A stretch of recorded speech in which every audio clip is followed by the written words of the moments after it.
नमस्कार, मैं हूं पूजा सिंह। चलिए शुरुआत करते हैं आज के करंट अपडेट्स के साथ। बेंगलुरु भगदड़ को लेकर बीजेपी का हल्ला बोल। आज 11 बजे विधान सौदा के बाहर करेगी प्रदर्शन। कोलंबिया में राष्ट्रपति उम्मीदवार मिगुएल उर्बे को मारी गई गोली।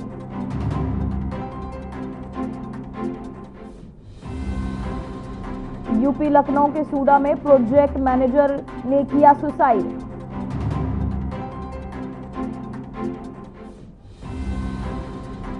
भारतीय वायुसेना ने किडनी और कॉर्निया को विमान से पहुंचाया। मल्टी ऑर्गन डोनेशन से 5 लोगों की बचाई जान। मणिपुर में 5 जिलों में 5 दिनों के लिए इंटरनेट बंद। मैतेई समुदाय ने नेता की गिरफ्तारी के बाद फैसला। क्रिकेट रिंकू सिंह सांसद प्रिया सरोज का आज लखनऊ में दोपहर 1 बजे होगी सगाई।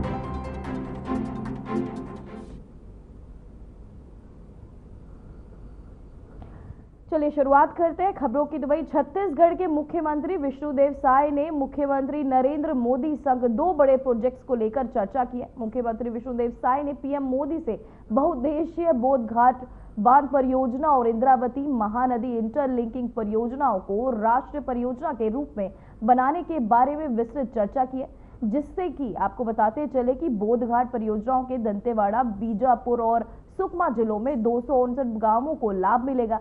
इंद्रावती महानदी इंटरलिंकिंग परियोजना के कांकेर जिले में कई गांवों में सिंचाई सुविधाओं का विस्तार किया जाएगा।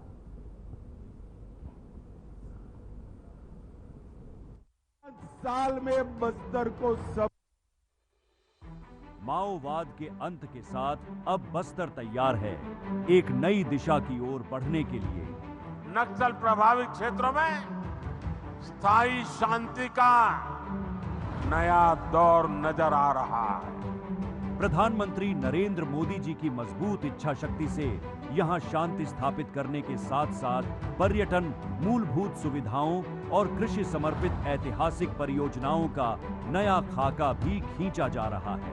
जो 50 साल से विकास नहीं हुआ, नरेंद्र मोदी जी ये 5 साल में बस्तर को सब कुछ देना चाहते हैं, सब कुछ देना। बोधघाट बांध और इंद्रावती महानदी लिंक परियोजना बस्तर की 2 महत्वपूर्ण और महत्वाकांक्षी बहुप्रतीक्षित परियोजनाएं हैं, जिससे बस्तर बनेगा सशक्त और आत्मनिर्भर। इंद्रावती नदी पर बनने वाला बोधघाट बांध बस्तर के लिए एक बदलावकारी योजना है। यह जल, बिजली और कृषि तीनों में क्रांति लाएगा। इस परियोजना से 3,78,000 हेक्टेयर भूमि पर सिंचाई होगी, 125 मेगावाट बिजली बनेगी, 4,824 टन प्रतिवर्ष मत्स्य उत्पादन होंगे, 49 मिलियन घन मीटर पेयजल प्राप्त होगी और 269 गांव सीधे लाभान्वित होंगे। बोधघाट परियोजना के बनने से 125 मेगावाट बिजली भी पैदा होगी और करीब 4,000 टन मत्स्य का भी उसमें उत्पादन होगा। लिंक परियोजना अंतर्गत इंद्रावती से महानदी बेसिन में 100 टीएमसी जल ट्रांसफर कर 3 लाख हेक्टेयर से अधिक जमीन को सिंचित करने का लक्ष्य है। इस संयुक्त लिंक परियोजना की कुल लागत 49,000 करोड़ है। बोधघाट और इंद्रावती महानदी लिंक परियोजना बस्तर को आत्मनिर्भर, सक्षम और समृद्ध बनाने की दिशा में एक ऐतिहासिक कदम सिद्ध होगा। तो वहीं केंद्रीय मंत्री पीयूष गोयल ने एक्स के माध्यम से जानकारी दी कि उनकी ब्रिटेन में विदेश मंत्री डेविड लैमी के साथ एक उपयोगी बैठक हुई। दोनों नेताओं ने भारत और ब्रिटेन के बीच ऐतिहासिक मुक्त व्यापार समझौते को अंतिम रूप देने के लिए किए गए प्रयासों की सराहना की है। तो वहीं पीयूष गोयल ने कहा कि समझौता दोनों देशों के बढ़ते संबंधों को और मजबूती प्रदान करेगा। बैठक में द्विपक्षीय व्यापार को और गहरा करने और रणनीतिक साझेदारी की पूरी क्षमता को ऑन कॉल करने के लिए विभिन्न क्षेत्रों से सहयोग के अवसरों पर विस्तार से चर्चा हुई। ये बैठक भारत ब्रिटेन के बीच आर्थिक और कूटनीतिक संबंधों को नई ऊंचाइयों पर ले जाने की दिशा में एक महत्वपूर्ण कदम मानी जा रही है। तो वहीं दोनों पक्षों ने आपसी हितों को ध्यान में रखते हुए सहयोग को और बढ़ावा देने के लिए प्रतिबद्धता जताई है।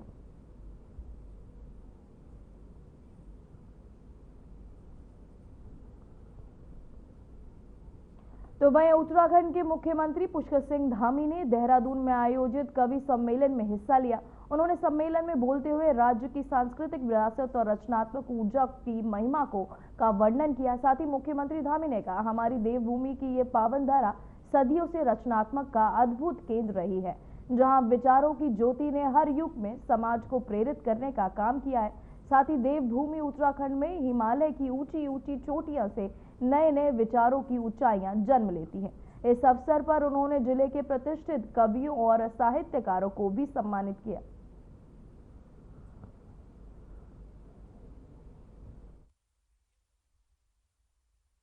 भक्ति भी है। मैं वैसे पता नहीं आप लोगों के, मैं सबसे ज्यादा आपसे तब जो है प्रभावित हुआ जब मैंने आपका सुना, कोई दीवाना कहता है, और उससे लेकर प्रभु श्री राम पर लिखी कविताएं, उनकी कविताओं सभी का मन मोह लेती है। आप लोगों ने देखा होगा किस प्रकार का वो हमारी रामचरितमानस से संबंधित राम कथा करते हैं। सच में बहुत अद्भुत होता है, उसकी व्याख्या करना बड़ा कठिन है। उन्होंने कविता को मंच से जनमानस तक पहुंचाया है और हमारे नवयुवाओं को पुनः साहित्य से जोड़ने का काम भी किया है।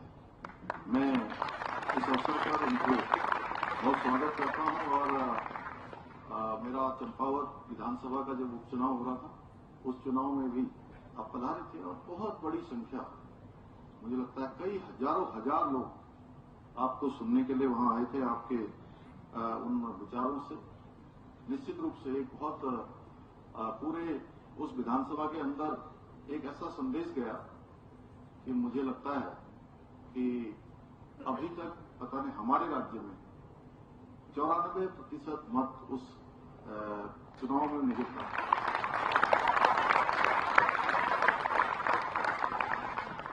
साथियों, मैं भी जब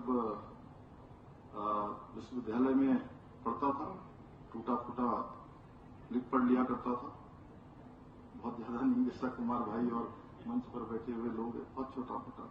अब तो मौका भी नहीं मिल पाता। जयशंकर प्रसाद जी, मैथिली शरण गुप्त जी, रामधारी दिनकर जी, आगे और हरिवंश राय बच्चन मेरे सभी बहुत पसंदीदा कवि रहे हैं।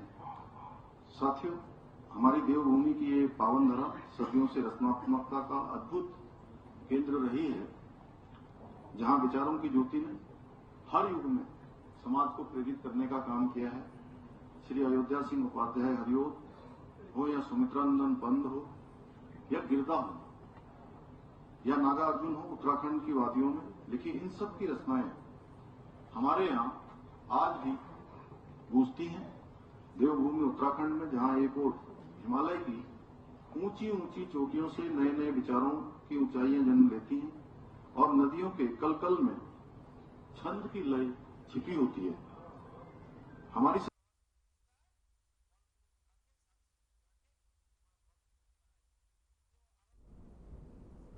तो वही लखनऊ से खबर सामने आ रही है, रिटायर्ड आईएएस मंगला प्रसाद मिश्र के बेटे ने किया सुसाइड।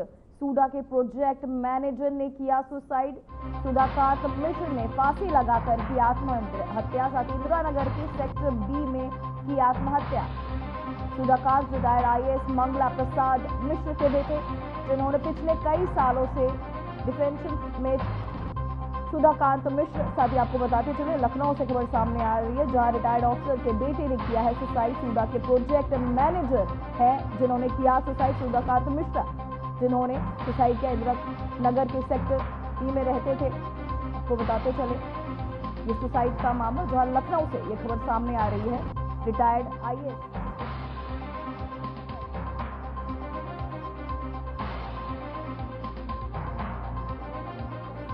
आत्महत्या।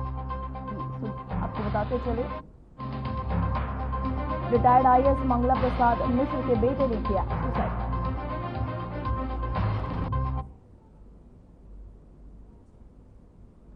दिल्ली की मुख्यमंत्री रेखा गुप्ता ने लोक माता देवी अहिल्याबाई होलकर की 300वीं जयंती समारोह में हिस्सा लिया। इस अवसर पर उनके जीवन और योगदान को याद करते हुए विभिन्न सांस्कृतिक कार्यक्रम आयोजित किए गए।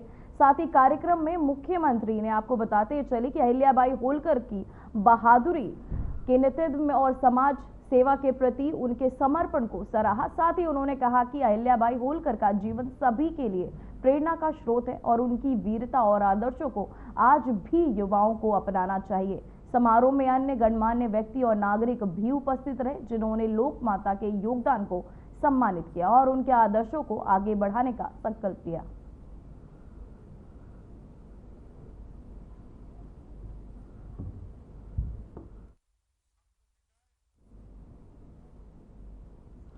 तो वहीं गुजरात के मुख्यमंत्री भूपेंद्र पटेल ने जामनगर में शिकायत, आपको बताते चले कि शिकायत से समन्वय समिति की बैठक की, वही साथ ही अध्यक्षता भी की। उन्होंने सभी जनप्रतिनिधियों से अनुरोध किया कि वे अपनी अपनी निर्वाचन क्षेत्रों के नागरिकों की समस्याओं और शिकायतों को प्राथमिकता से सुने और उनका निराकरण करें। मुख्यमंत्री ने बैठक में जोर देकर कहा कि जनता की समस्याओं से जुड़ा त्वरित एवं पारदर्शी समाधान ही शासन की जवाबदेही तय करता है। उन्होंने कहा, हमें हर स्तर पर शिकायतों के निस्तारण के लिए समन्वय बढ़ाना होगा ताकि आम लोगों को परेशानी ना उठानी पड़े।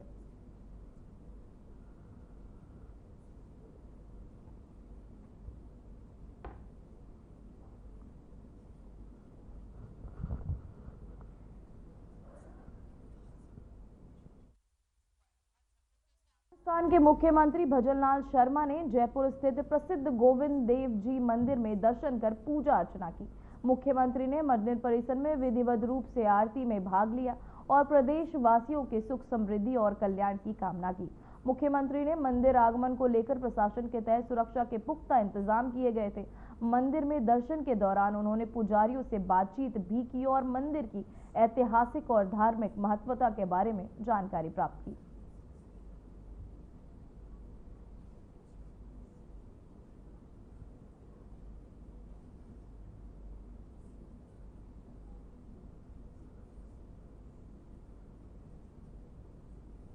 तो वहीं कांग्रेस सांसद शशि थरूर ने अमेरिका की राजधानी वॉशिंगटन डीसी में स्थित भारतीय दूतावास के सामने महात्मा गांधी की प्रतिमा पर पुष्प अर्पित कर उन्हें श्रद्धांजलि दी। इस अवसर पर उन्होंने ट्वीट करते हुए महात्मा गांधी के वैश्विक प्रभाव और उनकी प्रतिमाओं की उपस्थिति पर गौरव व्यक्त किया। शशि थरूर ने लिखा, एक बार फिर जैसा कि प्रतिनिधिमंडल के तहत दौरा किए गए सभी देशों में हुआ, हम वॉशिंगटन डीसी में दूतावास के सामने स्थित महात्मा गांधी की प्रतिमा पर उन्हें श्रद्धांजलि अर्पित करने में सक्षम हुए। ये आश्चर्यजनक है कि कितनी सारे विश्व राजधानियां महात्मा की मूर्तियों या प्रतिमाओं से सजी हुई हैं, जो 20वीं सदी के शांति, अहिंसा और मानव स्वतंत्रता के सबसे बड़े दूत थे।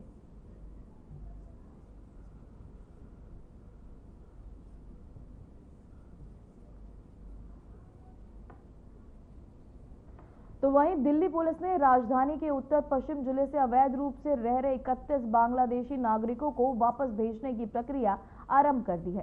सभी नौके तवे नागरिकों को आरके पुरम स्थित विदेशी क्षेत्रीय पंजीकरण कार्यालय में लाया गया, जहां से उन्हें आवश्यक दस्तावेजी कार्यवाही के बाद उनके मूल देश में प्रत्यर्पित किया जाएगा, जहां प्रक्रिया के दौरान पुलिस ने बताया कि उन 31 व्यक्तियों की पहचान और सत्यापन स्थानीय थाना स्तर पर की गई जांच के आधार पर हुई है। उन्होंने बताया कि अवैध आवर्जन और मामलों के नियमों का उल्लंघन रोकने के लिए ये एक कड़ा संदेश है। प्रत्यार्पण के लिए सभी बांग्लादेशी नागरिकों का मेडिकल परीक्षण और बायोमेट्रिक सत्यापन भी किया जाएगा। दिल्ली पुलिस ने आम जनता से अपील की कि किसी भी संदिग्ध गतिविधि की सूचना तुरंत निकटतम पुलिस थाने या FRRO कार्यालय में दे, ताकि अवैध प्रवास एवं अपराध की रोकथाम सुनिश्चित की जा सके।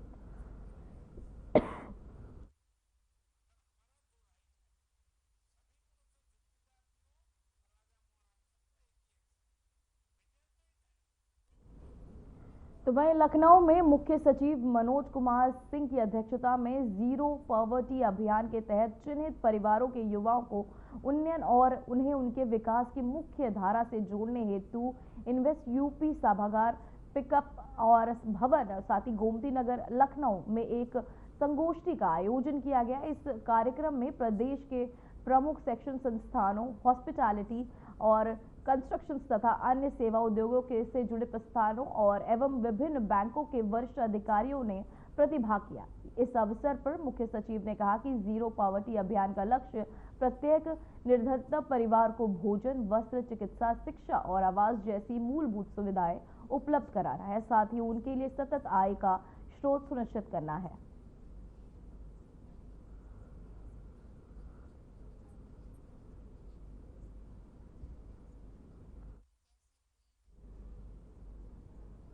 तो वहीं मणिपुर में मौजूदा कानून व्यवस्था की स्थिति को देखते हुए राज्य प्रशासन ने कड़े कदम उठाए हैं।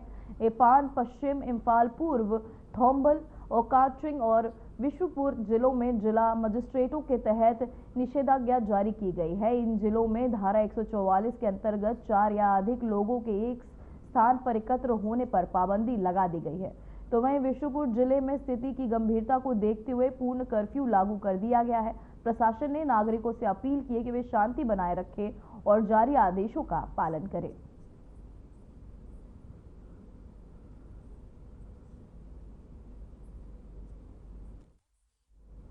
तो वहीं भारतीय खेल प्राधिकरण और भारतीय रेलवे के संयुक्त तत्वाधान में fit India Sunday on cycle movement का आयोजन रविवार को देश के कई शहरों में किया गया।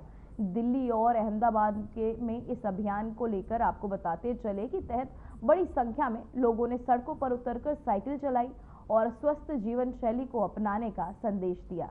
साथ ही ये पहल फिट इंडिया मूवमेंट के तहत चल रहे राष्ट्रीय स्वास्थ्य जागरूकता कार्यक्रम का हिस्सा है, जिसका उद्देश्य नागरिकों को नियमित व्यायाम और पर्यावरण के प्रति सहज जीवन शैली के लिए प्रेरित करना है। दिल्ली और अहमदाबाद में आयोजित इस अभियान में युवाओं, वरिष्ठ नागरिकों, महिलाओं और बच्चों समेत हर आयु वर्ग के लोगों ने भाग लेकर सक्रिय जीवन की आवश्यकता को रेखांकित किया है। तो वहीं आपकी टीवी स्क्रीन पर ये 2 तस्वीरें, जहां दिल्ली और अहमदाबाद गुजरात में ये फिट इंडिया के तहत ये साइकिल मार्च निकाला गया, जहां साइकिलों पर बैठकर लोग साइकिलें चलाते हुए दिखे, सड़कों पर उतरे। स्वस्थ जीवन शैली को ये नई एक अवतार, जहां साइकिल ने दिया फिटनेस का संदेश, जहां लोगों ने साइकिल पर मार्च कर फिटनेस का संदेश दिया। दिल्ली, अहमदाबाद, गुजरात में ये जीवन शैली, ये रफ्तार निकाली गई। साथ ही आपको बताते चले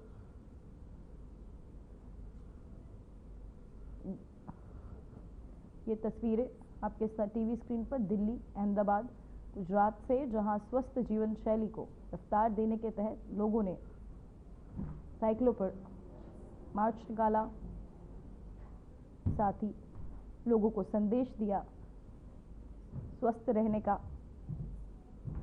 साथ ही इससे प्रदूषण भी कंट्रोल होगा। दिल्ली, अहमदाबाद में साइकिलिंग का ये जोश लोगों में है, जहां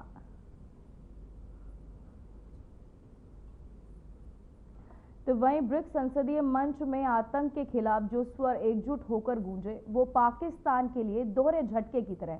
एक तरफ चीन की चुप्पी टूटी, दूसरी तरफ कई मुस्लिम देशों ने भी पाकिस्तान को घेर लिया। जिस चीन को पाकिस्तान अपना सबसे बड़ा रणनीतिक साझेदार मानता है, उसी चीन ने अब आतंक के मुद्दे पर उसका साथ छोड़ दिया है।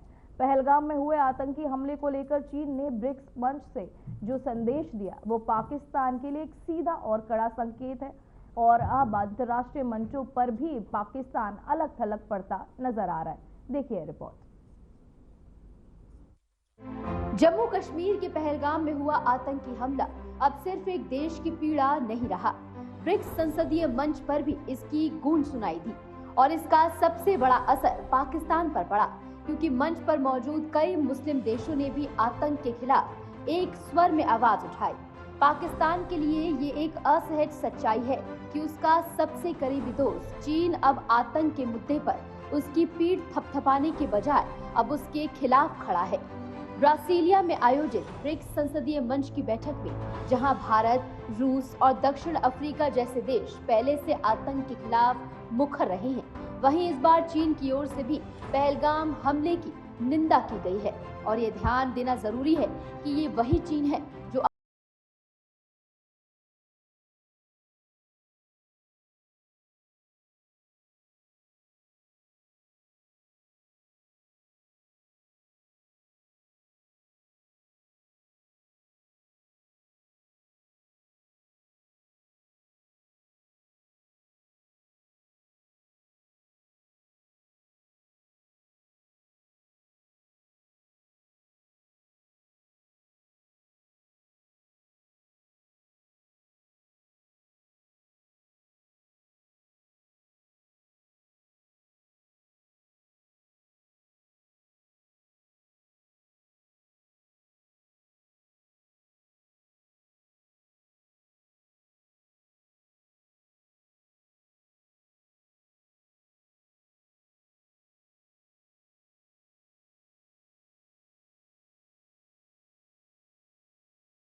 आतंकी संगठनों की फंडिंग रोकना, खुफिया जानकारी साझा करना, तकनीक का गलत इस्तेमाल रोकना और जांच पड़ताल में सहयोग बढ़ाना। चीन समेत तमाम देशों ने इन बातों का समर्थन किया और पाकिस्तान अलग थलग खड़ा रह गया। ब्रिक्स देशों ने माना कि आतंकवाद के खिलाफ हमें सामूहिक लड़ाई लड़नी होगी। उन्होंने भारत में 22 अप्रैल को पहलगाम कश्मीर में हुई आतंकवादी घटना की निंदा की और साझे प्रयासों से मिलकर आतंकवाद के खिलाफ जीरो टॉलरेंस की नीति बनानी चाहिए। भारत के प्रधानमंत्री जी ने भी विश्व के देशों को आह्वान किया था कि सभी विश्व के देशों को आतंकवाद के खिलाफ जीरो टॉलरेंस की नीति बनानी चाहिए। मैं ब्रिक्स देशों के इस सम्मेलन में सामूहिक डिक्लेरेशन के लिए सभी संसदों के अध्यक्षों को और संसदों को बधाई देता हूं। लोकसभा सचिवालय द्वारा जारी बयान इस बात की तस्दीक करता है कि पहलगाम हमले की निंदा ब्रिक्स मंच की एकमत राय थी। इस बैठक में आतंकवाद है।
Bureau report, Aryan TV.